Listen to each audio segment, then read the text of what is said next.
Okay, so I've been messing around for a while, but let's get to the principles. Okay, so yeah, I like Jean-Jacques Rousseau and I like that Francisco Ferrer Guardia, but that was just more or less to show the how people with new ideas are persecuted, right?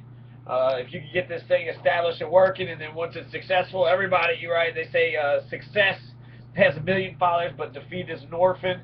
So okay, let's begin. So black schools, right? So this is black schools. For a long time, we had no education, and then all of a sudden we had two forms of education.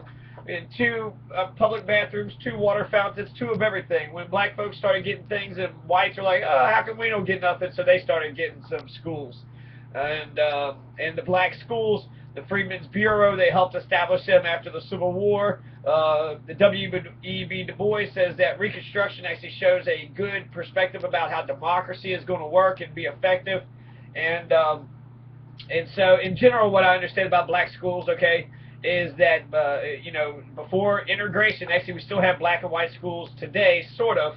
You can't actually say that this is a black school or white school. You say historically or traditionally, and then you say majority are black schools. So before integration, before the 1964 Civil Rights Act was passed, there was segregation, right? And so you had black schools, you had white schools, and basically all the black schools were sort of inferior, but at least they had the buildings and they would have a teacher, right? So if you read there's a book that had said, "Roll of Thunder, Hear My Cry," and "Roll of Thunder, Hear My Cry" was all about how basically, the white kids had nicer things and stuff, but the black kids, they still had to deal with the racist culture, the racist society that they was trapped in, and do with less. And that sucks. That really sucks to deal with less resources. That's definitely a tax for black folks. Now, the good thing about black schools is the ones that really didn't adhere to the way the white schools were being run. Normal school normalizes totalitarian fascism. That's all they're doing, is they're teaching the teachers how to oppress and divide and conquer, and to pit the kids against each other in a Hunger Games type thing. The normal schools don't make sure that you're an expert in your field. All it does is just teaches you different tactics, the educational psychology of children, and how people develop throughout the years, how to make sure everybody's included in the thing, to make sure that it's, you respect diversity. Now a lot of the thoughts that I came from, a lot of the thoughts that I came from actually did come from Teaching to Transgress by Bell Hooks, Education as a Practice of Freedom. Bell Hooks had read Paula Freire and was greatly inspired by Paula Freire. She is a educational theorist, actually from Kentucky. So she's an educational theorist from Christian County, Kentucky, and that's amazing. That's incredible. And in fact, like 90% of black folks live in the South, right? The deep South that you think of when you think of all the Jim Crow era segregation. But black folks haven't left, right? They stayed here. There was a great migration, and so there was a mass exodus. But in terms of, in general, the tradition has been to stay in a separate neighborhood, but to stay around their parents, their mothers, fathers, grandparents, stay around their people, and so tradition has sort of trumped the white racist culture that they're in, and they've been able to thrive and succeed well enough. I mean, of course, we have much gains to be met. There's lots of poor whites too. But that I always thought that blew my mind, that most black folks still live in the deep South, and so why black schools are revolutionary. In fact, they have to be revolutionary. They have to listen to Maslow's hierarchy, because if you don't listen to Maslow's hierarchy, right, you got poor kids, you got kids that are struggling and has all these extra problems. So if you don't have the food, water, clothing, if they're not in the safe places, if they're not being loved, and if they don't have self-esteem, if their real life isn't being actually taken care of, then they're going to go down. Now, black schools, the reason why they turn to be revolutionary is because they have to be revolutionary. They don't have a choice. They have to be revolutionary because they live in a white supremacist, racist culture. So they have to be part of the anti-racist movement. They have to they recognize the white male dominated culture, and they see you know, the racism and the effects of racism every day in their lives. And so if black folks are not able to educate their children and educate themselves, what's going to happen to them? So the pressure is on for black folks in black schools to find the leadership class, the talented 10th, as W.E.B. Du Bois says. So you have to find the talented 10th, and you got to elevate those special, those smart black kids to where they will be leaders in the community. So in order to actually educate the full person, black schools and the black teachers would make sure that the talented 10th, the most promising kids that they had, would get to the next level. They would be able to go to college and get a degree and be able to help the community. So they would actually go above and beyond the call of duty. They would see where the kid is raised and see, you know, everything that they're going through to make sure that they have all the, you know, any barriers or impediments are knocked out of the way, so they can plow on through and they can become, you know, the leader for the black folks and help, you know, black community out in general. So because they're saturated amongst, you know, the white supremacist culture, they had to go prevail and go forward. Now, Bell Hooks, she talks about her integration period. So she was in black schools at first, but then integration happened, and then she goes to white schools. And she hated the white schools because it was all about conformity, and it was all about just doing, you know, what massa says and being obedient to the arbitrary authority figures and to fit in with other white kids. The white kids were being obedient and following the authority, so therefore the black kids thought that that's what they would have to do, and they did. I mean, that's a lot of pressure from not only the teachers to do as they're told, but also the mass, you know, the great mass of the society is also pressuring them to be a bunch of conformists. Now, that's the way I feel. I walk into white schools, you know, predominantly white schools. Gallatin County was, I think there was 3 black guys, 3 black folks in Gallatin County, and 2 of them had the last name of White. So, you know, 3 black folks, maybe 4, okay, 4. But they were, you know, they were known. And actually, it was sort of more like, I'm sure they got racism, but they were kind of token, right? So it was kind of like the people were happy to see black folks. And was actually one of the black men that actually started dating my sisters, and then we saw racism actually rear its ugly head. You know, my grandmother was completely racist and said, no, don't allow that to happen. And so, you know, my sister went along with what her oppressor told her. So I wanted to read actually just a couple of these passages. This would be the, I guess I could do like 11 videos, or yeah, 11 videos of each one of these principles, because the principles of each one of these can be all combined for the postmodern, you know, school for revolutionaries. So, let's see. She wanted to be a writer. She'd always assume everyone else that she'd be a teacher. In the apartheid South, black girls from working class backgrounds had 3 career choices. They could marry, they could work as maids, or they could become school teachers. That was it. Marry, maid, or school teachers. And since, according to the sexist thinking of the time, men did not really desire smart women, it was assumed that signs of intelligence sealed one's fate. Oh, well, you're smart. Well, I guess you're going to be a teacher. From grade school on, I was destined to become a teacher. But the dream of becoming a writer was always present within me. From childhood, I believed that I would write, teach, and write. Writing would be a serious work. Teaching would be the not-so-serious, I need to make a living job. Writing, I believed then, was all about the private longing and personal glory, but teaching was about the service and giving back to one's community. For black folks, teaching, educating was fundamentally political because it was rooted in the anti-racist struggle. Indeed, my all-black grade schools became the location where I experienced learning as revolution. And learning should be revolutionary. We should, you know, that's actually Nelson Mandela, right? The great sort of a challenge of the oppressed is not to just liberate themselves, but their oppressor as well. But then a lot of times you look at Haiti and just say, well, you know, that liberates them by removing the oppressors, and then they can just plow on without the oppressors around. If the oppressors want to be nice, then they can come back in, but that's how we're going to deal, you know, that's how we're going to fight racism. So almost all of our teachers at Booker T. Washington were black women. They were committed to nurturing intellect so that we could become scholars, thinkers, and cultural workers, black folks who use our minds. We learned early that our devotion to learning to a life of the mind was counter-hegemonic act, a fundamental way to resist every strategy of white racist colonization. Though they did not define or articulate these practices in theoretical terms, my teachers were enacting a revolutionary pedagogy of resistance that was profoundly anti-colonial. So the life of a mind, you're going to learn about the St. John's College, and St. John's College believes in the life of a mind. And the life of a mind that just show, you know, when you become learned and you learn all these things, you learn all these different tactics, you become, you know, these things matter. You become you become to your person. It becomes a part of your person, and therefore it becomes a part of your character. You can't get rid of it, no matter how, you know, how hard you would actually try.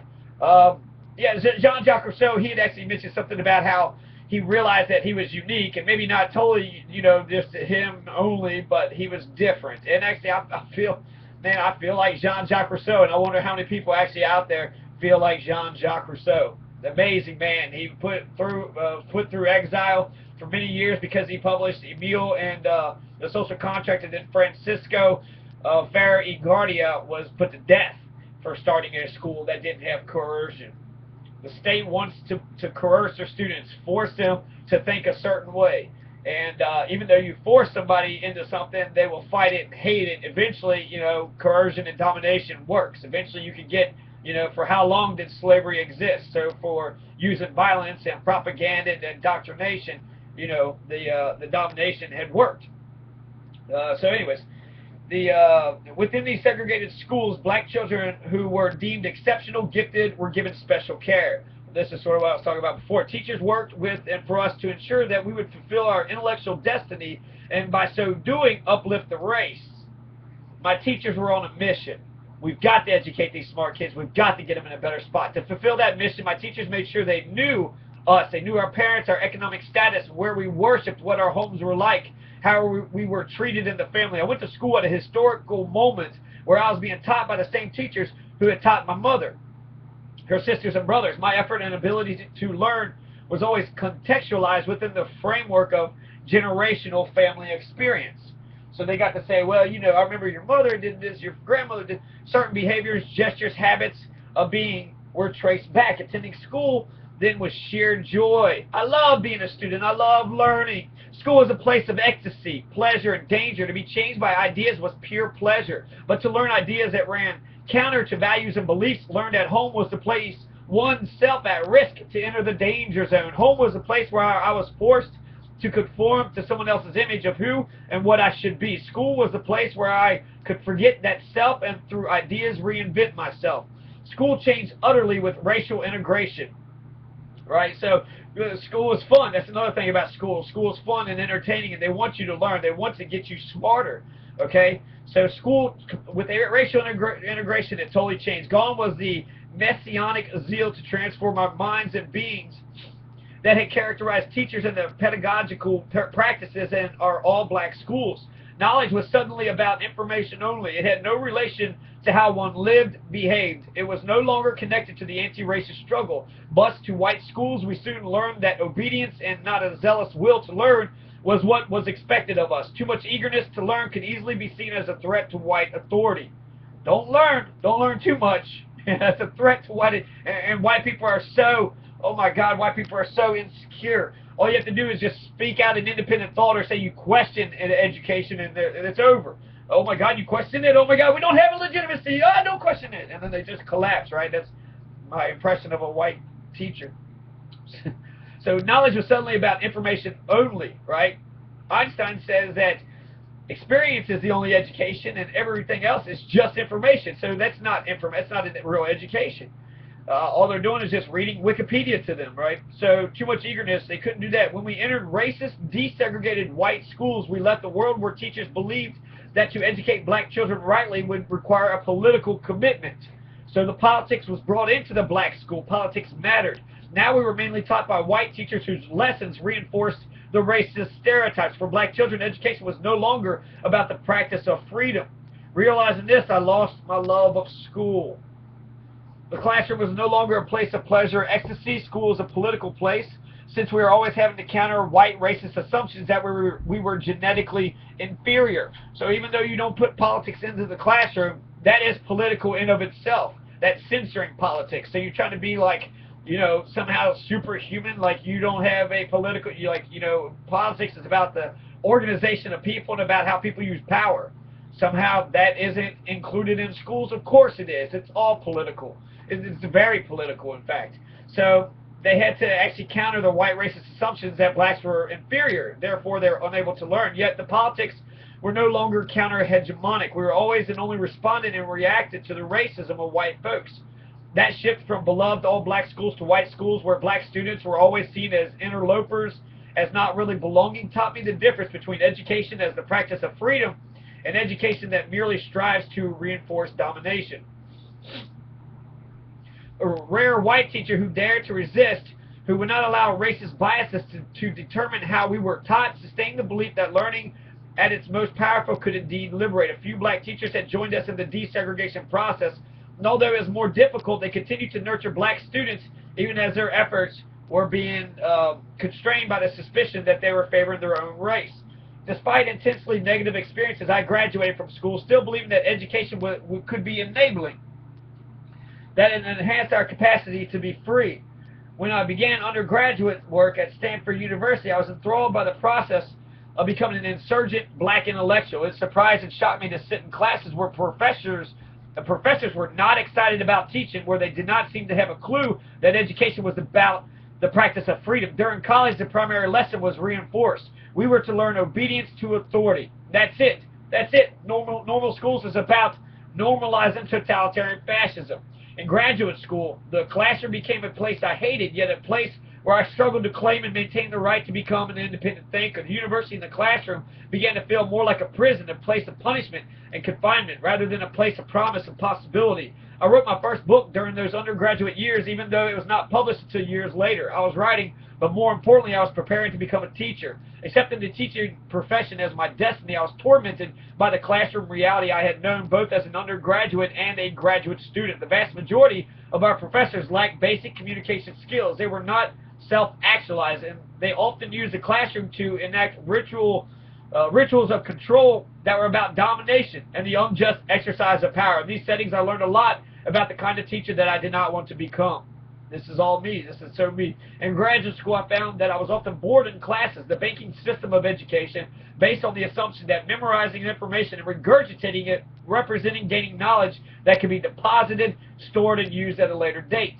This is Paula Freire. That did not interest me. I wanted to be a critical thinker. Yet that longing was often seen as a threat to authority. Individual white male students who were seen as exceptional were allowed to chart their intellectual journeys, but the rest of us, and particularly those from marginal groups, were always expected to conform. I was able to get an independent class, but eventually that person who had given me the independent class put the hammer down, went along with the, conformed with the other totalitarian Nazi fascists.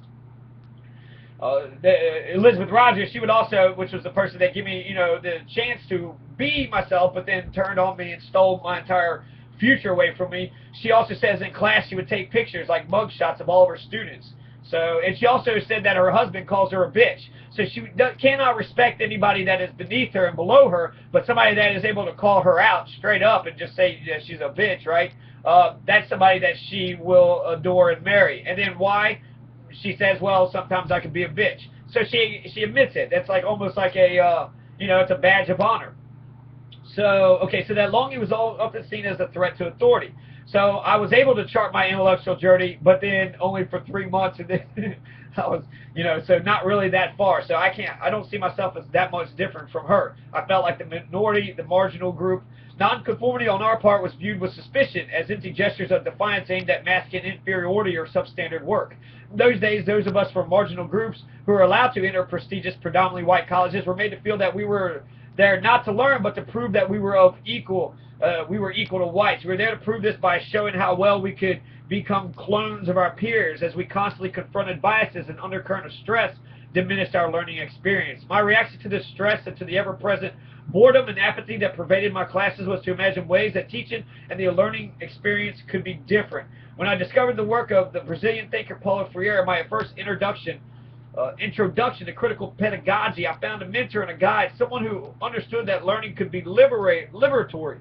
With his teachings and my growing understanding of the ways in which the education I received in the all-black Southern schools had been empowering, I began to develop a blueprint for my own pedagogical practice. Already deeply engaged with feminist thinking, I had no difficulty bringing that critique to Freire's work. Significantly, I felt that this mentor and guide, who I'd never seen in the flesh, would encourage and support my challenge to his ideas if he was truly committed to education as the practice of freedom. At the same time, I used his pedagogical paradigms to critique the limitations of feminist classrooms. During my undergraduate and graduate school years, only white women professors were involved in developing women's studies programs.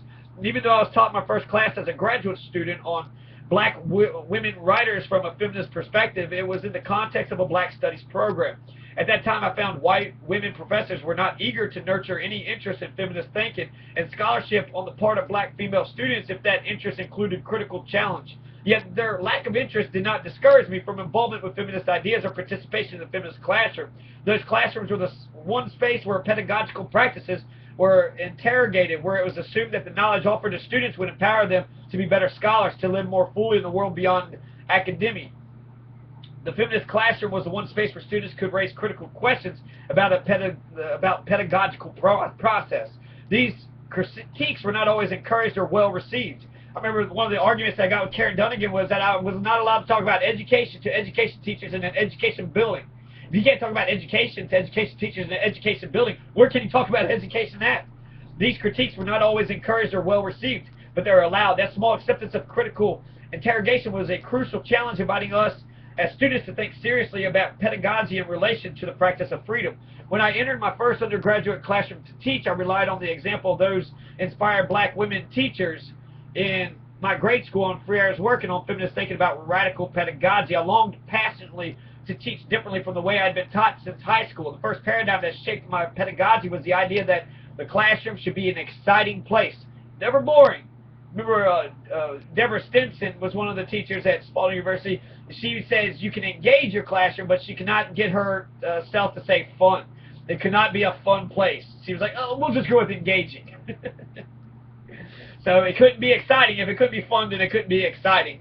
And if boredom should prevail, then pedagogical strategies were needed that would intervene, alter, even just disrupt the atmosphere. Neither Paula Freire's work nor feminist pedagogy examined the notion of pleasure in the classroom. The idea that learning should be exciting, sometimes even fun, was the subject of critical discussion by educators writing about pedagogical practices in grade schools, sometimes high schools, but there seemed to be no interest among either traditional or radical educators in discussing the role of excitement in higher education. Excitement in higher education was viewed as potentially disruptive of the atmosphere of seriousness assumed to be essential to the learning process. To enter classroom settings in colleges and universities with the will to share the desire to encourage excitement was to transgress. Not only did it require movement beyond accepted boundaries, but excitement could not be generated without a full recognition of the fact that there could never be an absolute set agenda governing teaching practices. Agendas had to be flexible, had to allow for spontaneous shifts in direction. Students had to be seen in their particularity as individuals. I drew on the strategies my grade school teachers used to get to know us and interacted with according to their needs. Here, Paula Freire was useful. Critical reflection on my experience as a student in unexciting classrooms enabled me not only to imagine that the classroom could be exciting, but that its excitement could coexist with and even stimulate serious intellectual and or academic engagement. But excitement about ideas was not sufficient to create an exciting learning process. As a classroom community, our capacity to generate excitement is deeply affected by our interest in one another, in hearing one another's voices and recognizing one another's presence. Since the vast majority of students learn through conservative, traditional educational practices and concern themselves only with the presence of the professor, any radical pedagogy must insist that everyone's presence is acknowledged. What I just said, teachers training schools should acknowledge everybody's presence. We should be teaching each other if we actually had a true teacher training school and respect each other. That would teach us that the adults are able to get along with one another and respect each other's ideas, just as we expect the children to. We expect them to do things that the adults aren't able to do, which is the Lord of the Flies, right? They're all violent and crazy and warring against each other, and then you saw military helicopter fly over at the very end. Well, the adults aren't really doing, they're not doing the right. 1 million dead in Iraq, 900 military bases in 150 countries. Excuse me. So, that insistence cannot simply be stated. Everyone's presence needs to be acknowledged. It has to be demonstrated through pedagogical practices. To begin, the professor must genuinely value everyone's presence. There must be an ongoing recognition that everyone influences the classroom dynamic, that everyone contributes. Terry Schoon, she says, I think I could sometimes learn from the students, but yeah, you know it all, Terry. You know every single thing that I've ever read, and you could just, trump anything else. Nah, that's total bull. In fact, she didn't know hardly anything about technology. So, Let's see. Genuinely value everyone's presence. There must be an ongoing recognition that everyone's influence is the classroom dynamic that everyone contributes. These contributions are resources used constructively. They enhance the capacity of any class to create an open learning community. Often before this process can begin, there has to be some deconstruction of the traditional notion that only the professor is responsible for classroom dynamics.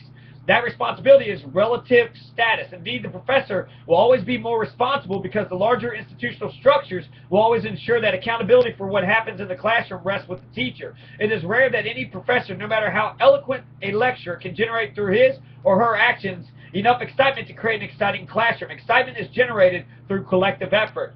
Seeing the classroom always as a communal place enhances the likelihood of collective effort in creating and sustaining a learning community. One semester I had a very difficult class, one that completely failed on the communal level. Throughout the term, I thought that the major drawback inhibiting the development of a learning community was that the class was scheduled in the early morning before 9. Almost always between a third and a half of the class was not fully awake. This, coupled with the tensions of differences, was impossible to overcome. Every now and then we had an exciting session, but mostly it was a dull class. I came to hate this class so much that I had tremendous fear that I would not awaken to attend it the night before, despite alarm clocks, wake-up calls, experiential knowledge. I'd never forgotten to attend class. I still could not sleep. Rather than making me arrive sleepy, I tended to arrive wired, full of energy, few students mirrored. Time was just one of the factors that prevented this class from becoming a learning community. For reasons I cannot explain, it was also full of resisting students who did not want to learn new pedagogical processes, who did not want to be in a classroom that differed in any way from the norm. To these students, right, these are the Uncle Toms, these are the kiss asses.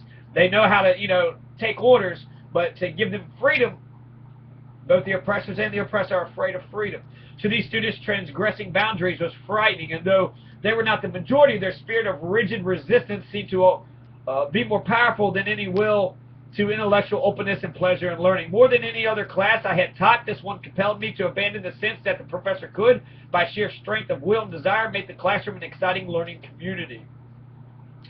So before this class, I considered that teaching to transgress education as the practice of freedom would be a book of essays mostly directed to teachers. After the class ended, I began writing with the understanding that I was speaking to and with both students and professors. The scholarly field of writing on critical pedagogy and or feminist pedagogy continues to be primarily a discourse engaged by white women and men. Freire, too, in conversation with me, as in much of his written work, has always acknowledged that he occupies the location of white maleness, particularly in this country, but the work of various thinkers on radical pedagogy, I use this term to include critical and or feminist perspective, has in recent years truly include a recognition of differences, those determined by class, race, sexual practice, nationality, and so on. Yet this movement forward does not seem to coincide with any significant increase of black or other non-white voices joining discussions about radical pedagogical practices. So that's, I'll read this last page, and then I'll be finished, all right, and then sort of talk about some of the stuff. So, teaching is seen as the duller, less valuable aspect of the academic profession. This perspective on teaching is a common one. Yet it must be challenged if we're to meet the needs of our students, if we're to restore to education in the classroom excitement about ideas and the will to learn. There's a serious crisis in education. Students often do not want to learn, and the teachers do not want to teach. More oppressors than the oppressed, right? The oppressors don't want to boss them around. The oppressed don't want to be bossed around. So let's be free. More than ever before in the recent history of this nation, educators are compelled to confront the biases that has shaped teaching practices in our society and to create new ways of knowing, different strategies for the sharing of knowledge. We cannot address this crisis if progressive critical thinkers and social critics act as though teaching is not a subject worthy of our regard. The classroom remains the most radical space of possibility in the academy. For years it has been a place where education has been undermined by teachers and students alike who seek to use it as a platform for opportunistic concerns rather than a place to learn. The teachers are there for a job. The professors are there to get a job, to pad their resume so they could go, be a scientist or something. With these essays, I add my voice to the collective call for renewal and rejuvenation in our teaching practices, urging all of us to open our minds and hearts so that we can know beyond the boundaries of what is acceptable, so that we can think and rethink, so that we can create new visions. I celebrate teaching that enables transgressions, a movement against and beyond boundaries. It is that movement which makes education the practice of freedom. So that was actually the introduction. I've kind of skimmed through it. There's some more things actually in the first chapter. It's already 30 minutes, but I've marked some of these things, so I guess I might actually keep on going. But so far about what we've talked about is that she wants a fun, exciting place, all the resistance that people want to have. When you actually teach, you have to have a flexible agenda, right? In fact, everybody should have their own agenda when they come in there. Like I said, we should have IEPs. Everybody has their own educational program where the student, staff, and the teachers all get together and say, here's what they want to do. If you want to become an astronaut, well, here are the things you need to do in order to become an astronaut. I wanted to do an educational exchange program for the Postmodern School of Revolutionaries, and what it was you named the 5 classes that we offered that you wanted to have, but then you had 3 dream classes. And if you get a dream whatever classes you want, what classes would you want? Well, if I want to be an astronaut, what sense does it make just to keep on learning about history? It doesn't make any sense at all. All their time should be focused on becoming an astronaut, finding what schools, what opportunities there are. Can they actually become an astronaut? Would they be successful if they did that? All of it, everything under the sun. And so if they said, I want to become an astronaut, then I want to have a school that would actually, if you could find an advisor to get on board with you to do that, to help administer your own education program, then they would do something like that. So I wanted, freedom, so that way the school would conform to the wishes and desires of the student that actually was there to learn. So, astronaut's kind of an extreme example, but I mean, there's other ones that could be a little bit easier. If you want to be a farmer, I mean, how's a city slicker going to become a farmer?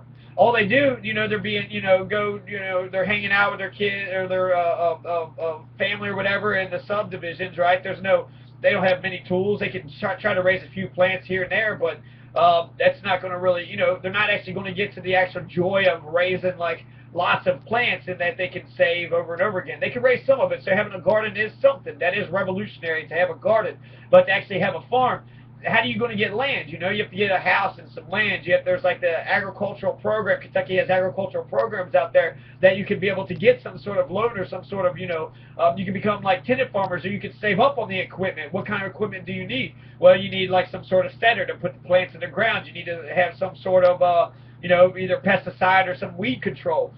Hemp doesn't require any of that. Actually, hemp, you just got to spread seed all over the place. So if you want to be a hemp farmer, what all do you need? What all goes into something like that? And so, especially if they know that's what they want, I mean, maybe there should be just a career class to dream of all the things that they want to do, to look into it, and then after the dream class, then they can come up with, this is what I want to do. So how do I get to where I need to go? And then that whole semester, that's all they work on. I drive by when I was going to Valley High. I would drive by so many of these factories. And I would think, my God, these are the places where these kids are going to end up. They're going to be working in these factories. And that's okay, that's fine. But do they understand that's the goal, that's the idea? So take them to the factories. Here is the jobs that are available for you. These are jobs that are available right here on this street. So if they're, in a subdivision, they only see each other. They don't see these factories. They don't see what's, is really offered around their own community. But this is right next to the school. And there was like factory after factory after factory. I had a vehicle, so I was able to drive on through. But if, maybe the school buses would drive through and they could see that. But really, they only have the name on the outside. What are they actually doing on the inside? Are there opportunities for people to come in? Do they just need assembly line workers? Do they need thinkers and smart people?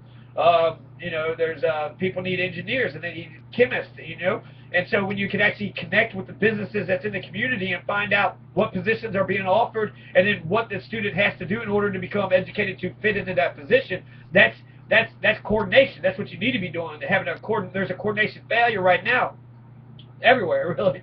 So you need to have that type of coordination.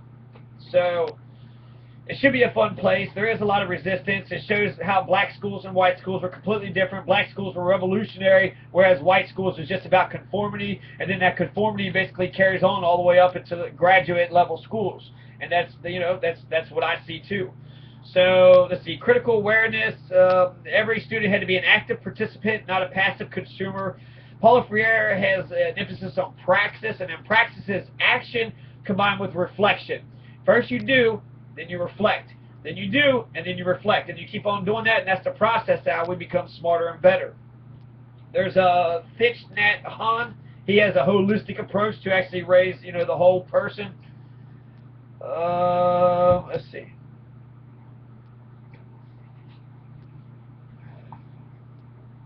So the self-actualization, nobody cared about actually being self-actualized.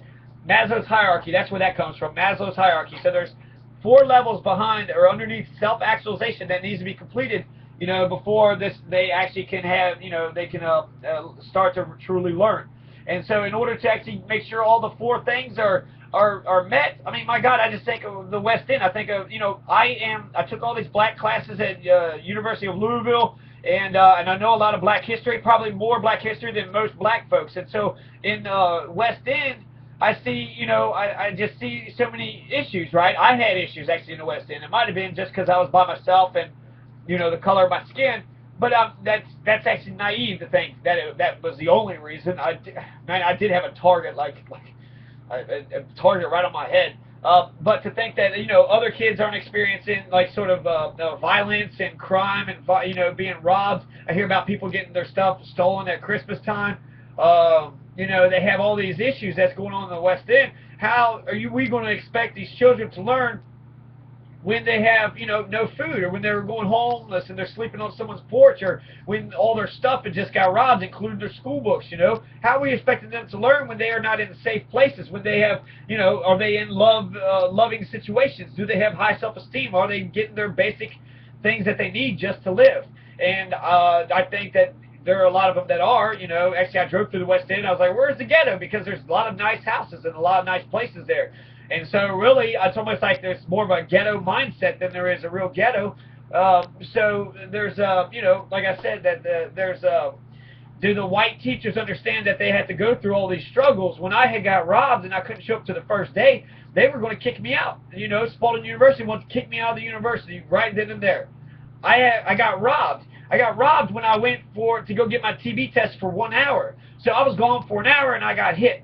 So they're almost watching me, okay? If I was to go to school, that's 8 hours I'm away from my house. Now my back door is broken. Anybody could come in and just clear out everything that I had, at any time, the few things that I had left, right? I could come back and then all my furniture and everything is gone. So why would I go to some place that I'm volunteering, I'm not being paid? I would go there for 8 hours, right, to basically be yelled at and told what to do, and then come back and have no stuff there. That makes no sense. Maslow's hierarchy says I need to be in a safe place. So I picked up and went. I could have had, if they would have arrested the guy and put him in jail, that would have been something, but they didn't even do that. Then, nor did the people advise me to get him arrested. So, most of the professors were not the slight bit interested in enlightenment. More than anything, they seemed enthralled by the exercise of power and authority within their mini kingdom, the classroom. That's all they cared about. Most of my professors were not individuals whose teaching styles I wanted to emulate. My commitment to learning kept me attending classes. Yet, even so, because I did not conform, would not be an unquestioning passive student, some professors treated me with contempt. Karen Dunnigan treated me with contempt. And slowly I was becoming estranged from education, so she was getting my peers to hate me. Finding Paulo Freire in the midst of that estrangement was crucial to my survival as a student. Me too! Paulo Freire opened my mind and said, oh my God, this is it. Basically just felt like all my struggles had just clicked and made sense. He's hard to read, though. So his work offered both a way for me to understand the limitations of the type of education I was receiving and to discover alternative strategies for learning and teaching. It was disappointing to encounter white male professors who claimed to follow Freire's model, even as their pedagogic practices were mired in structures of domination mirroring styles. Yeah, same with the white women. Not all students interested in Freire had a similar experience. Professors do not have to be dictators in the classroom. They do not want an education that is healing to the uninformed, unknowing spirit. They do want knowledge that is meaningful. They rightfully expect that my colleagues and I will not offer them information without addressing the connection between what they are learning and their overall life experiences. So again, that's the black school. We need to bring in the real life. The schools sometimes seem like it's a separate reality than what life is. Real life teaches you plenty. If you're getting robbed and beat up and getting jumped and you're having to worry, my God, you probably could consider like some sort of Uncle Tom sellout if you start doing, your homework. How dare you? You're acting like the white person, right? Article, wearing suspenders and reading books and stuff. So you're selling out, right? You're selling out. So you're having to deal with all that type of pressure. So, there's got to be a way that you can be yourself and you can learn the stuff, to be able to handle that type of pressure. All those realities on the West End need to come into the classroom, and they need to be worked out. Frankly, I think the schools are, they're the center institutions, and you can bring people together, and if there's a poverty problem, get poverty fixed. If poverty is not fixed, then you can't learn anything, so get poverty fixed. How do you cure poverty? I don't know. You get together and you talk about it at least, but they're not even talking about it. These educated institutions of learning, they're not even talking about how they're going to cure poverty. And that's a big issue. That is a big issue. So there's also racism, police brutality, violence, and people robbing. So the Ku Klux Klan was able to get away with all their crimes because the good whites were even afraid of the Klan. So they wouldn't stand up to the Klan.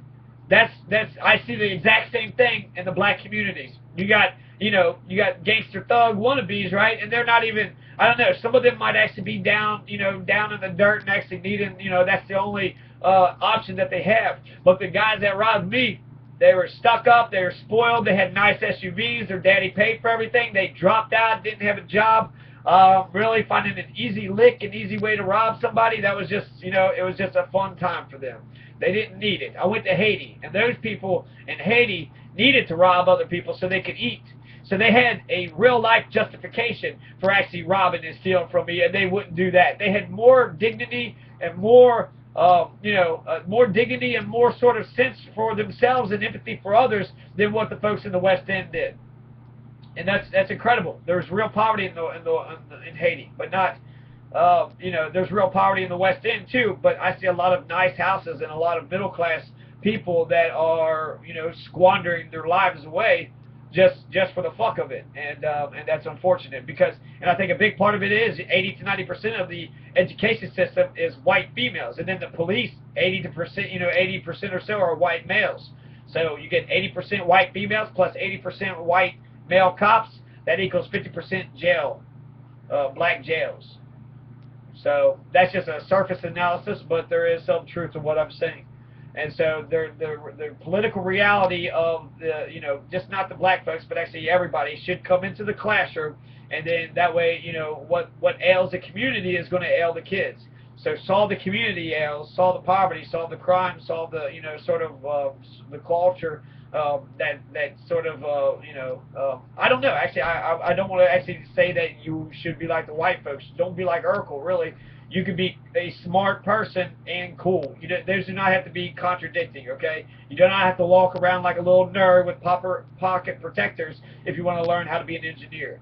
You can learn how to be an engineer and wear cool clothes and be a cool person who plays basketball. Those don't have to be opposing thoughts. In fact, there's a type of intelligence when it comes to running, and actually there's multiple intelligences. So actually using your body and going to where it is you need to go, that is, there's a type of intelligence that goes with that. And so, in fact, actually when you run and when you get your blood pumping, your neurotransmitters are popping even more. So you exercise and you run and you do more things, then you're actually thinking better, and your brain is popping even more. So your ideas are percolating.